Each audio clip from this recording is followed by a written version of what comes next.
भारतीय जनगणना में आप सभी का स्वागत है। आज कई परीक्षाओं में भारतीय जनगणना से संबंधित प्रश्न पूछे जाते हैं। उसी से संबंधित कुछ जानकारी देने का प्रयास कर रहे हैं जो आपके लिए लाभदायक सिद्ध होगा। भारतीय जनगणना आर्थिक गतिविधियों, साक्षरता और शिक्षा, आवास और घरेलू सुविधाएं, शहरीकरण की प्रवृत्ति, जन्म दर व मृत्यु दर, अनुसूचित जाति, अनुसूचित जनजाति, भाषा, धर्म, प्रवचन और समाज के आर्थिक आंकड़ों की सबसे विश्वसनीय सूचना का स्रोत है। भारत में सर्वप्रथम जनगणना 1872 में ब्रिटिश शासन के दौरान हुई थी। जनसंख्या 2011 देश की 15वीं राष्ट्रीय जनगणना है। इसके द्वारा ग्राम, शहर व वार्ड के स्तर पर विश्वसनीय प्राथमिक आंकड़े प्राप्त होते हैं।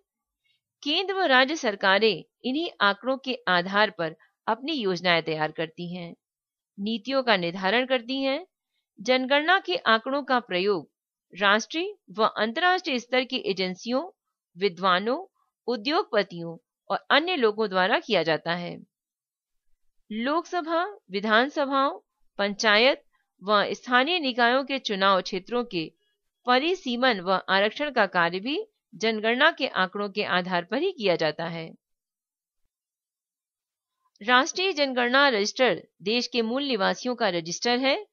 इसमें देश के लोगों की पहचान का लेखा जोखा दिया जाता है, जिसके द्वारा सरकारें आने वाले वक्त में अपने कार्यक्रमों, नीतियों को बेहतर तरीके से लागू करने, इस बात का आकलन कर सकती हैं कि क्या उनके द्वारा बनाई गई योजनाओं का लाभ लक्षित समूहों को मिल रहा है या नहीं। राष्ट्रीय जनगणना रजिस्टर को पहली बार देश में तैयार किया जा रहा है। जनगणना एक सांविधिक प्रक्रिया है जिसे जनगणना कानून 1948 के प्रावधानों के अंतर्गत संचालित किया जाता है। राष्ट्रीय जनगणना रजिस्टर नागरिकता कानून के प्रावधानों के अंतर्गत तैयार किया जाता है। जनगणना की प्रक्रिया में प्रत्येक परिवार से उसके बारे में सूचनाएं एकत्र की जाती हैं और एक जनगणना फॉर्म भरा जाता है। इस सूचना को पूरी तरह से गुप्त रखा जाता है, यहाँ तक कि अदालत तक को यह सूचना उपलब्ध नहीं कराई जाती। फील्ड वर्क के पूरा होने के बाद जनगणना फॉर्म देश को 15 डेटा प्रोसेसिंग सेंटर्स में भेज दिया जाता है। डाटा प्रोसेसिंग का काम इंटेलिजेंट कैरेक्टर रिकॉग्नाइजेशन सॉफ्टवेयर द्वारा किया जाता है। भारत में आधुनिक काल में सर्वप्रथम 1872 में जनगणना हुई थी। प्राचीन भारत में जनगणना के संदर्भ कौटिल्य और प्लूटोमी द्वारा रचित ग्रंथों में काफी विस्तार से उपलब्ध है। सम्राट अशोक से लेकर हर्षवर्धन के काल तक किसी न किसी रूप में जनगणना का काम होता था। मध्यकाल में अकबर के जमाने में भी जनगणना होने के प्रमाण मिलते हैं। भारत में जनगणना 1872 से की जा रही है। भारत ने जनसंख्या के मामले में अपने दूसरे स्थान को बनाए रखा है। इस दौरान देश की साक्षरता दर भी 64.83% से बढ़कर 74.04% हो गई है। 2011 की जनगणना के लिए कुल 27 लाख अधिकारियों ने 7,000 नगरों, कस्बों और 6 लाख गांवों के परिवारों के यहाँ जाकर आंकड़े जुटाए, जिसमें लोगों को लिंग, धर्म, शिक्षा स्तर और व्यवसाय इत्यादि में वर्गीकृत किया गया। इस काम में कुल 22 अरब रुपए खर्च किए गए। प्रति 10 वर्षों में होने वाली इस जनगणना में देश के विशाल आकार और सांस्कृतिक विविधता के अतिरिक्त भी बहुत सी चुनौतियां भी होती हैं। देश की 15वीं जनगणना के आंकड़ों के मुताबिक देश की कुल आबादी बढ़कर 121 करोड़ हो गई है। पिछले 10 सालों में भारत की आबादी 18 करोड़ बढ़ी, यानी 10 साल में देश की आबादी में उतनी वृद्धि हुई जितनी ब्राजील की कुल आबादी है। भारत की जनसंख्या की गणना हर 10 साल बाद होती है।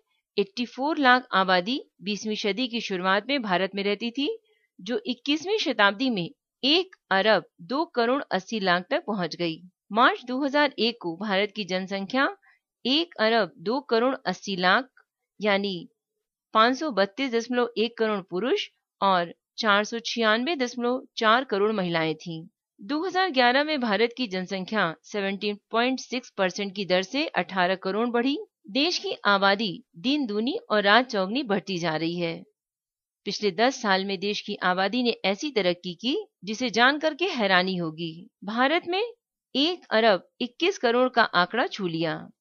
भारत के गृह सचिव और रजिस्ट्रार की ओर से जारी आंकड़ों के मुताबिक भारत की जनसंख्या अब 1 अरब और 21 करोड़ पहुंच गई है। इनमें से करीब 58 करोड़ महिलाएं और 62 करोड़ पुरुष हैं। देश में प्रति 1000 पुरुषों के पीछे महिलाओं की संख्या 940 है, जिससे साफ जाहिर हो गया है कि महिलाओं की स्थिति और लिंग अनुपात के आंकड़े काफी चिंताजनक हैं। जनसंख्या के मामले में उत्तर प्रदेश सबसे ऊपर है। इस राज्य की आबादी अमेरिका से भी ज्यादा हो गई है। महिलाओं की साक्षरता दर में 18% बढ़ोतरी हुई है, जबकि पुरुषों की साक्षरता दर में 7% बढ़ोतरी हुई।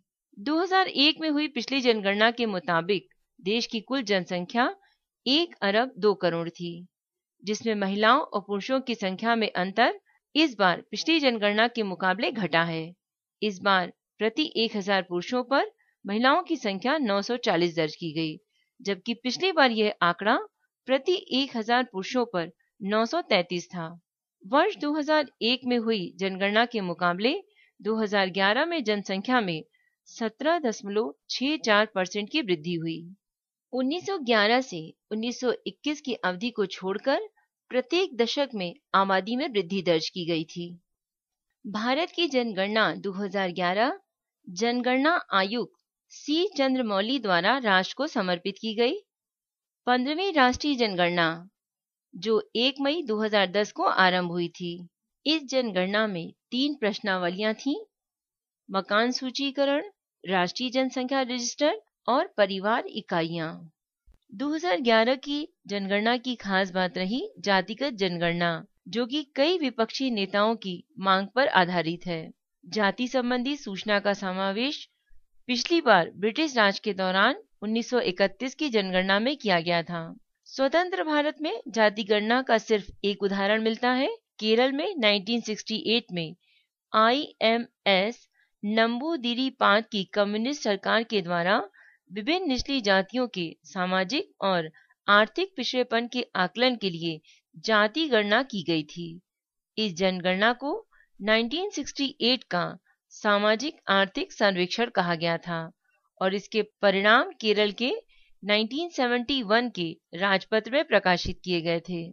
2011 की रिपोर्ट के अनुसार भारत की आबादी अब इंडोनेशिया, ब्राजील, पाकिस्तान और बांग्लादेश की जनसंख्या के योग से भी अधिक हो गई है। उत्तर प्रदेश सबसे ज्यादा आबादी वाला राज्य है। माना जा रहा है कि उत्तर प्रदेश और महाराष्ट्र की आबादी को मिला दें तो ये अमेरिका से भी अधिक है। जनगणना 2011 के अनुसार लक्षद्वीप सबसे कम जनसंख्या वाला राज्य है। जनसंख्या के आधार पर देश की राजधानी दिल्ली में प्रति वर्ग किलोमीटर सबसे ज्यादा आबादी 11,297 लोग रहते हैं। इसमें भी राजधानी के उत्तर पूर्व जिले में सबसे ज्यादा 37,346 लोग प्रति वर्ग किलोमीटर रहते हैं। सबसे कम घनत्व वाला जिला अरुणाचल प्रदेश का दिबांग है। यहाँ प्रति वर्ग किलोमीटर के हिसाब से सिर्फ एक व्यक्ति रहता है। अरुणाचल प्रदेश और बिहार में सबसे कम साक्षरता है। हालांकि मध्य प्रदेश के अलीराजपुर और छत्तीसगढ़ के बीजापुर देश के सबसे कम साक्षर जिले हैं। केरल और लक्षद्वीप में सबसे ज्यादा 93 और 92% साक्षरता है। आंकड़ों के मुताबिक उत्तर प्रदेश देश का सबसे ज्यादा आबादी वाला राज्य है। उत्तर प्रदेश की जनसंख्या 21 करोड़ है। जनसंख्या के हिसाब से महाराष्ट्र दूसरे नंबर पर है। नागालैंड देश का एकमात्र राज्य है जिसकी जनसंख्या में कमी आई है। जनसंख्या घनत्व को प्रति वर्ग किलोमीटर क्षेत्र में लोगों की संख्या से परिभाषित करते हैं। अप्रैल 2010 में भारत की अनुमानित जनसंख्या 1.18 अरब थी। भारत की जनसंख्या कुल विश्व की जनसंख्या का 6वां भाग है। जनगणना जनता के कल्याण के मकसद से नीतियों और कार्यक्रमों के विकास के लिए की जाती है। ये आंकड़े प्रभावी और सफल लोक प्रशासन के लिए भी महत्वपूर्ण स्रोत होते हैं। संसदीय और विधानसभा निर्वाचन क्षेत्रों, पंचायतों, अन्य स्थानीय निकायों की सीटों का निर्धारण भी इन्हीं आंकड़ों के जरिए किया जाता है। जनगणना के आंकड़ों के आधार पर ही सरकारें अपने क्षेत्रीय अधिकार के तहत विभिन्न प्रशासनिक इकाइयों में योजनाओं एवं विकास कार्यक्रमों के लिए राजस्व का आवंटन करती हैं। जनगणना से जुड़ी हुई ये जानकारी आपको कैसी लगी? आप अपनी राय हमें मेल कर सकते हैं। मेल आईडी है voiceforblind यानी वॉइस फॉर ब्लाइंड @gmail.com। धन्यवाद।